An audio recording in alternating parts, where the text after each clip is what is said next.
কেউ 90% বলেন, কেউ 80% বলেন মুসলিম জনগোষ্ঠী। এদেশের কালচার আছে, এদেশের মুসলমানদের সংখ্যাগরিষ্ঠতা আছে, কিন্তু এই দিল্লির প্রেসক্রিপশনে যে মিডিয়াগুলো চলে তারা আমাদের এই ঐতিহ্যকে, আমাদের এই সংস্কৃতিকে তারা ধারণ করে না, বরং এটাকে ধিক্কার জানায়, বিভিন্ন ন্যারেটিভ তৈরি করে। যেমন সর্বশেষ কি হয়েছে, এদেশের মানুষ যখন ঈদের জামাত করছে, ঈদ মোবারক বলে মানুষদেরকে বুকে টেনে নিচ্ছে, তখন প্রথম আলো কি করলো? প্রথম আলো তারাও ঈদ মোবারক জানিয়েছে, কিন্তু ভিন্ন ভাবে।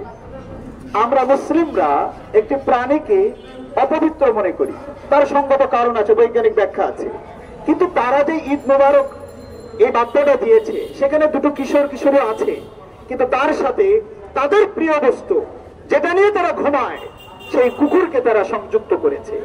আমরা মনে করি পবিত্র ঈদ উদযাপনে, ঈদ মোবারকের সাথে এই প্রাণীর ছবিটি সংযুক্ত করা, এটা পুরো মুসলিম জাতিকে, মুসলমানকে ব্যথিত করেছে।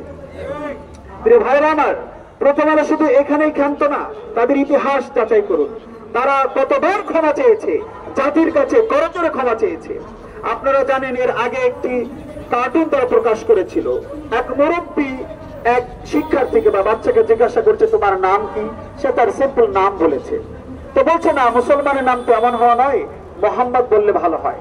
তো সে মোহাম্মদ নামটা যুক্ত করে নাম বলেছে। তার কোলে ছিল বিড়াল, বিড়ালকে আমরা খুব ভালোবাসি। আপনারা জানেন বিড়ালের নামে একজন সাহাবীর নামকরণ আছে। তখন তাকে কি করলো, ওই ছেলেকে আবার ফার্দার প্রশ্ন করা হলো যে তোমার কোলে এটা কি, বলছে এটা তো বিড়াল। তারপরে ছেলে ওই যে মোহাম্মদ শব্দ বলার কারণে সেই ছেলে আবার যুক্ত করছে আমার কোলে হলো মোহাম্মদ বিড়াল। আস্তাগফিরুল্লাহ। এই মোহাম্মদের নামে এত বড় অপমান মুসলমান সহ্য করতে পারে না। মানুষ গর্জে উঠেছিল, বাধ্য হয়ে এই প্রথম আলোর সম্পাদক বাইতুল মুকাররমে করজোড়ে ক্ষমা চাইতে বাধ্য হয়েছিল, কিন্তু তারা অতীত ভুলে নাই, অতীত থেকে শিক্ষা নেয় নাই। আবারও ঈদে এসে তারা আমাদেরকে অপমান করেছে, মুসলিম জাতির সেন্টিমেন্ট আঘাত করেছে। কাজে প্রথম আলো, ডেইলি স্টার একই সুরে কথা বলে, আমাদেরকে বর্জনের আহ্বান করছি। শুধু মুসলিমের উপরে তারা এভাবে, ইসলামের উপরে আঘাত করে নাই, নানান ভাবে ভিন্ন ভাবে তারা আঘাত করেছে। আপনাদেরকে জানাতে চাই, এদেশের যত জঙ্গি নাটক হয়েছে তার প্যাট্রোনাইজ করেছে প্রথম আলো, ডেইলি স্টার। বিভিন্ন ভাবে কয়েকটির কথা বলবো। শাপলা চত্বরের যে মুজাহিদদের সংগ্রাম, দেশের স্বাধীনতার সংগ্রাম, এই সংগ্রামে তারা তাকে কালিমা লিপ্ত করেছে। বাইতুল মুকাররমের গেটে কারা বা কে বই পুড়িয়েছে, এটাকে হেফাজতের নামে তারা প্রচার করেছে, সব ডকুমেন্ট আছে। এরপরে মুফতি এজাহার ভাইয়ের সাক্ষাৎকার শুনুন, সেখানে তাকে এই প্রথম আলো, এই ডেইলি স্টার তাকে ভাসিয়েছে জঙ্গি বলে। কালবেলার কথাও আসবে, আমরা একটু আস্তে আস্তে আগে শাপলা চত্বরের হলো আর্টিজেনের ঘটনা দেখুন। সারা পৃথিবীতে মুসলমানদেরকে, বাংলাদেশকে জঙ্গি বলে তারাই প্রচার করেছে এই ডেইলি স্টার এবং প্রথম আলো। আমরা তাদেরকে বর্জনের আহ্বান করেছি। আপনারা জানেন এই দেশের সন্তান, আন্তর্জাতিক অ্যাক্টিভিস্ট পিনাকি ভট্টাচার্য, তিনি বহুবার সতর্ক করেছেন এই প্রথম আলোর যে অপকর্ম তিনি প্রকাশ করেছেন, তিনি নানান ভাবে আমাদেরকে সচেতন করেছেন। আমরা পিনাকি দাদাকে আজকের এই মানববন্ধন থেকে শ্রদ্ধা জানাই, তিনি আমাদেরকে রাস্তায় নামার অনুপ্রেরণা দান করেছেন। তিনি তথ্য দিয়েছেন প্রথম আলো রয়ের টাকায় চলে, এখনো পর্যন্ত প্রথম আলো এটাকে বিট করে নাই। তিনি দাবি করেছেন ভারতীয় হাই কমিশনের সাথে এই প্রথম আলো ডেইলি স্টারের গোপন যোগ সাদৃশ্য আছে, আমরা দেখি নাই। প্রথম আলো এটার প্রতিবাদ করেছে। আমরা ধরে নেব তোমার নীরবতায় এটাকে সমর্থন করে এবং স্যালুট জানাই পিনাকি ভট্টাচার্যকে এই চমৎকার তথ্য দেওয়ার জন্য। দেশের বিরুদ্ধে, সমাজের বিরুদ্ধে, ইসলামের বিরুদ্ধে তাদের অবস্থান আছে। দেশের বিরুদ্ধে কি অবস্থান?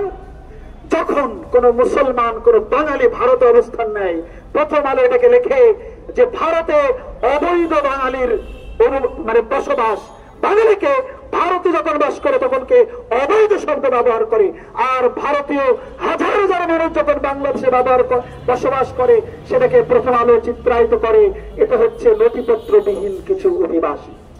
দেশের মানুষকে, দেশকে পৃথিবীর বুকে বিশ্ববাসীর কাছে নামটা করে উপস্থাপন করে প্রথম আলো ডেইলি স্টার। কাজে আমরা এটার বর্জন দাবি করছি। প্রিয় ভাইরা আমার, অনেক কথা আছে।